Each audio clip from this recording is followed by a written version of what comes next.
Badde ndaba nga waliwo videos ezitambula eziriko ekibiriiti. We noonyeza source ya zino video nga zindinga links ku Teacher Lumbuye. Bagamba Abaganda nti ne gw'ozadde akubira engoma n'ozina. Okitegeera, ne gw'ozadde akubira engoma n'ozina. Okitegeera ekintu ekyo.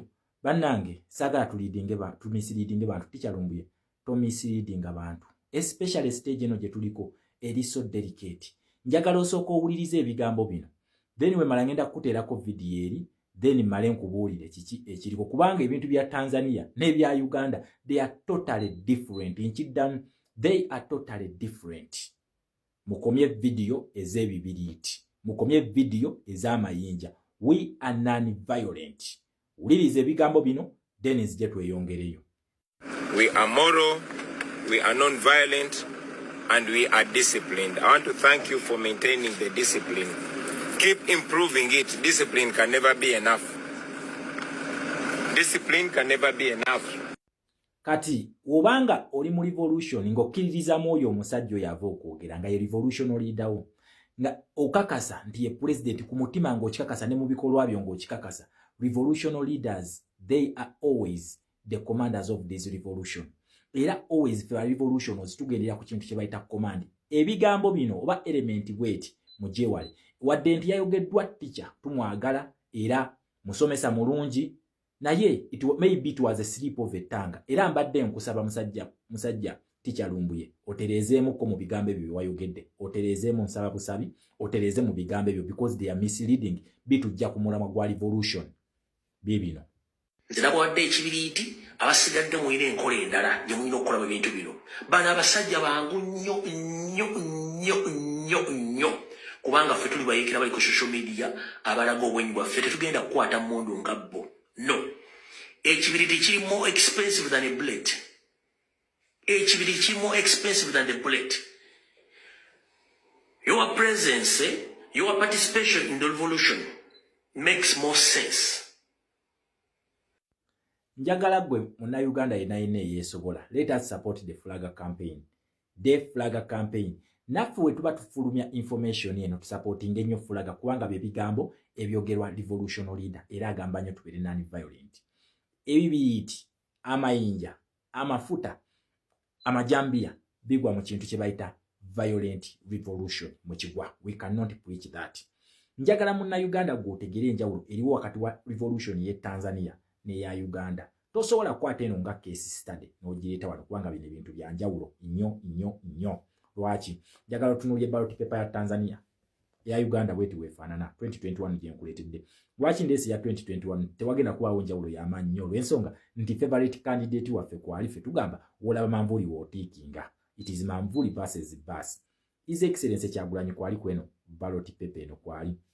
Wawula ye Tanzania bwetu weefaanana Samia Suluhu yekka yakola ki? Yaliko nti favorite wa candidate waabwe gwe bayita Tundu Lissu taliiko. Kakati waneno Tanzania kiki balina okukola?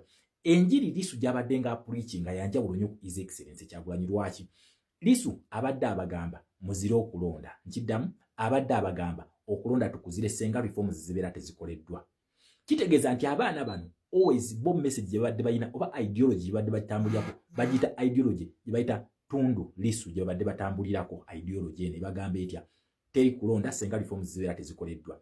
Wano mu Uganda message etambula His Excellency Kyagulanyi gy'atuwa atugamba mugende mulonde. Kati gwe buli wogamba musenga akalulu kanaabeerayo, lwaki tekabeerayo nga revolution leader akugambye tugenda kulonda? Option eno ey'okubiri ogijjawo nti akalulu kano tekagenda kubeerayo. Ne waba mukwata ne bamuteeka mu kkomera tujja genda tukakuba. Ekiddamu ne bamukwata ne bamuteeka mu kkomera tulina okugenda ne tukakuba. Lwaki? Tunoonya ekintu kye tuyita legitimacy.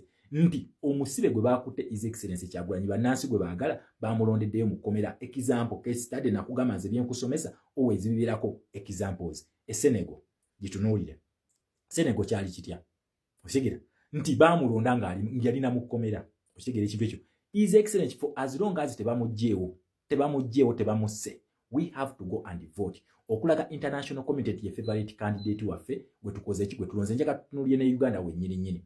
Council Alex Waiswa Mufumbiro yalonde ibamunominate nze nga ali mu kkomera era bamuwandiisiza nti kati saawa eno kamulweni kamusanisha ne ku ballot kwali tulina okugenda ne tukola ki ne tumulonda as a revolution commander. Okitegera nti neeri international community ejja kumanya nti neeri gye bagize ono yalina legitimacy y'Abannayuganda. Akalulu kano tugaba legitimacy, ffe tugaba legitimacy. Kati wonajja n'otunula waneeno njagala otunulye ne kaana Kambata twamulonda kuba LC5 ng'ali mu kkomera yadda yalayira bulayizi. Okitegera His Excellency Kyagulanyi ne wabeera mu kkomera byabaka mayino mulangirira mu kkomera senga tamulangirira tuba tujja kulwana okulaba nti legitimate president gwe twafunye ava mu kkomera oba ali mu kkomera balidde abamulangirireyo then bamala ffe baba balina okumuta president waffe kubanga international ensi gye tuba tugira na kugamba akalulu kano ka United Nations tunonye ekintu kye tuyita international legitimacy gye tunonye oba UN legitimacy. Ensonga lwaki His Excellency Kyagulanyi babeera bamutadde era yaba preaching n'abagamba simanyi kye ngenda kubeera naye tulina okukola ki? Tulina okwenunula. Twenunulira wa? Nga tumutadde mu ntebe. Kitegeeza ki? Nti oba ali mu kkomera oba ali liddawa gwe tulonda senga abeera tattiddwa naye wabeera attiddwa kitegeeza nti omuntu gwe twagala takola kitaliwo. Ye keesi yabadde Tanzania. Nti bwe babadde baagala babadde tebalina option ya kumulonda nga kiki balina okukola balina okukayiwa. Era abaana b'e Tanzania bano batandise nga bali non-violent nga bagamba gavumenti teri kalulu. Wabula bano be babasindiikiriza okugenda violent kubanga bakugamba when peaceful avenues are blocked, violence is inevitable. Kati essaawa eno gwanoonye ekintu kye bayita international legitimacy mu revolution yo tosobola kutandika ku preachinga bibiriiti ng'okimanyi nti one of the elements is a violent revolution bibiriiti. So eno message eno tugijje mu bantu, let us preach the national flag. Revolutionary leader teyali musiro okugamba muno bannange bannansi tukwate flag. Ebintu elements nga bibiriiti, elements mafuta, elements bibomu ebikolerere, elements mayinja, elements nga ebijambiya tubijje mu revolution eno. Non-violent revolution are more effective than violent revolution. Non-violent revolution njagala I challenge anyone ambulireyo non-violent revolution gyali ewanguddwa nga bagiwangudde nga munaasa agambye nti nkwata fulaga gye baali bawangudde. Nkiga zino ez'Amadagascar zonna zatandika na violence we zatandikira bo batandikirawo kwekalakaasa ne gwe bakugambye eki genda olonda akaluluko. That is a democratic avenue ekkirizibwa. Kakuume it is a democratic avenue. Kalondoole it is a democratic avenue. Then bakugamba kebalire kagatte ogenda kukola ki? That is also democratic avenue. Nti gwe ne wona agenda okwekalakaasa legitimacy olidde obadde omaze okukola ki okugifuna kubanga result bye walonze okukola ki obimanyi. Then kola ki kabanja. Ate we tutuuka okukabanja tukwata Uganda flag. Lwaki?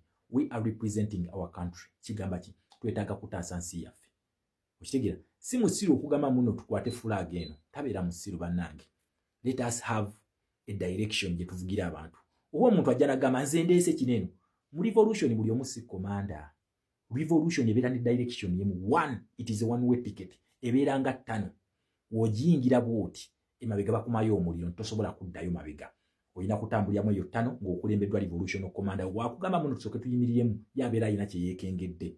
Wakugamba nti tutambule tuba tulina okutambula nga tudda mu direction nga ye commander. Nebino bye tuteekamu nze ndeese kino tukole kino. Si gwe revolution planner.